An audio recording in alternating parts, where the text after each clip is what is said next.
დასალევი წყალი არა გვაქვს. ესე იგი, რაც დაიშალა საბჭოთა კავშირი 20 წელიწადია ამ დღეში ვართ.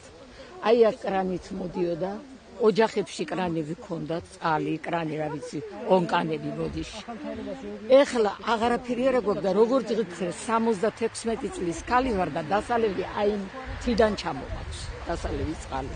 ზოგჯერ გზაში სწავქცეული ვარ, რომ ვეღარ ავდგებარ ფეხზე.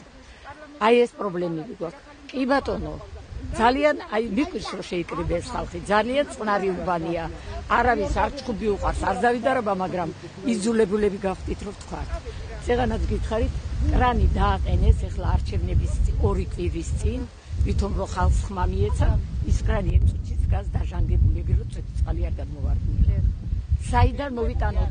გამეხარდა მე ძალიან რომ მეთქი ბოთლებით მაინც მოვიტან ხოლმე მე 200 მეტრია ჩემს სახლამდე და არ ამიშავს. ანუ ეს პირობა არ შესრულდა. არ შესრულდა ეს პირობა. დანარჩენი აქ აი ხედავთ რამბავი, აი ეს ნაგვის საყრელი იყო. ეხლა იძულებულები ვართ რომ წავიღოთ, სად გადავყაროთ ნაგავი არ ვიცით. ნაგვის გადაყრის საშუალება არ აქვს. გითხარით მე რომ ეს იყო ყოფილი რესტორანის ტრანსფორმატორი. ის რა ქვია ახლა მაგას ენერგოგასაღება გორის ხო?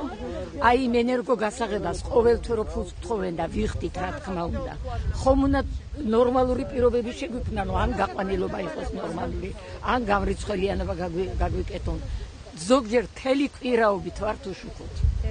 ერთს ჩაუწყდება, გაუფუჭდება, მეორე უშუქოთ რჩება და ასე შემდეგ. ესე იგი, აი რა ცხოვრება აგერა 2 კილომეტრზე, არც არის 2 კილომეტრი გორამდე ჩემი სახლიდან. 2 კილომეტრზე ქალაქთან ცხოვრობთ და ნორმალურად არც წყალი გვაქვს, არც შუქი გვაქვს, არც გადასაყრელი გვაქვს. აი ერთადერთი ჰაერი გვაქვს შუქი. წყალი არა გვაქვს დასალევი, ვეზიდებით გორიდან, სოფლიდან და წყალი თუ გვაქვს, ჭები კი გვაქვს. წეგანაცავ და ახლა გავიმეორე. ჭები გვაქვს, მაგრამ უბრალოდ არის მარილიანი, ძალიან მარილიანი. ორგანიზმისთვის არის არანაირად გამოუყენებელი. დაჟე სარეცხოვრო ფენა მარილები გამოაქვს. ხო. ერთადერთი ჩვენი მოთხოვნა არის წყალი, ნაგვის გადასაყრელი არცად არა გვაქვს. აი ნაგავი სად წავიღოთ უბრალოდ. ვერანაირად რომ არ ვიცი, აი გორში ვეზიდებით პარკებითა და იმით რომ ნაგავი გადავყაროთ. შუქის პრობლემა ეს რომ გასუჩიკიანება თუ მოხდება, ყველაზე გამრეცხენობა თუ მოხდება, ეს ყველაზე კარგი. იყო წინა საარჩევნო დაპირებები. რა თქმა უნდა, ყველა ეხლა 47 წლის კაცი ვარ და ყოველთვის ყველა ყვირდებოდა, მაგრამ ამ წუთში არაფერი არ არის, უკვე რამდენი წელია ხალხი აქ ცხოვრობს და მე 21 საუკუნეში ვარ და დასალევი წყალი რომ უბრალოდ სოფელს არ ექნება. ამას ხო ხედავს მთავრობა, გამგეობა, წლების განმავლობაში ნაგავი აწუხებს სოფელს. უფლისიხისკენ რომ მიდის, ინფრასტრუქტურა ვითარდება, მაგრამ ფიზიკურად ხო უნდა გვარგოდეს გზა. გზა კიდევ ნაგავს მიაქვს.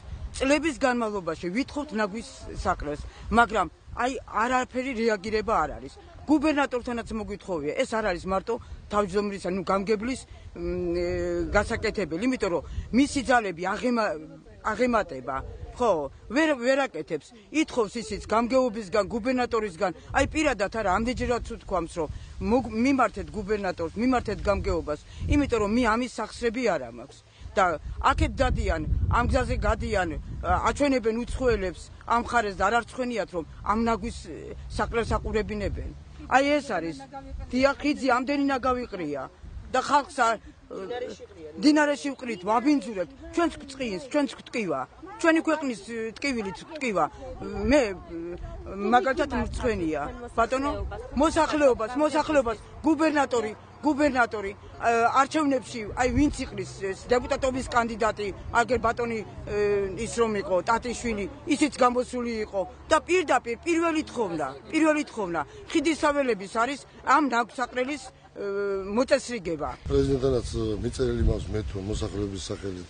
ორჯერ მას მიწერილი რომ სოფელს გაზის პრობლემა აქვს. წყლის პრობლემა აქვს კიდე მილები დაზიანებული და ხშირად ვარ ემოტებთ ამ მილებს და რა ვიცი ძალიან ცუდი პრობლემაა, ცუდი სიტუაცია. იგივე სიტუაცია ნაგავთან დაკავშირებით. დაყენებული მაქვს საკითხი. შესაძლებელია რომ მანქანა გამოვიდეს კვირაში ორჯერ მაინც და ეს ნაგავი გაიტანოს. მაგის საქმეც და თითქმის მოგვარებული იყო და ყველაზე გრა იქნება ვერ გეტყვი. გასატანი არის საკრებულოზე. რაც შეეხება გამრიცხველებას ხალხი ჩივის, უწევთ დენის თანხის დამატება და ესეთ პრობლემაა და გამოცხადება რო იქნება რა ვიცი კვიდებიან რომ მარტის თვიდან უნდა იყოს რომ გითხეს გრაფიკით ეგრე უწევს ეს ჩეხების კომპანია და ეს სახელმწიფო არ აკეთებს ამას და რა ვიცი ესეთი პრობლემები სოფელს რო აქვს ჩემს ყერა ვინც ეს პრობლემები ამდენი წელია 10 წელია ამ საკითხებზე მეც ბრძოლობდა რა ვიცი მთავრობაზე რა ვიცი იტერასთან ვიყავი კავშირი მქონდა სამეთორფო საბჭოს თავმჯდომარესთან ველაპარაკე და მითხრა რომ ბუფერული ზონები მორჩებაო შინდის ზონა და ეს ნიკოზის ზონა მე თქვენ ხარისხი გადმოვიდება აი ხვალზე რა იქნება ჩაგვიტარდება თათბირი გეტყვენ ახალი ხელისუფლება იქნება თუ ძველი ხელისუფლება ვერ გეტყვი რა იქნება მოდენი აღარ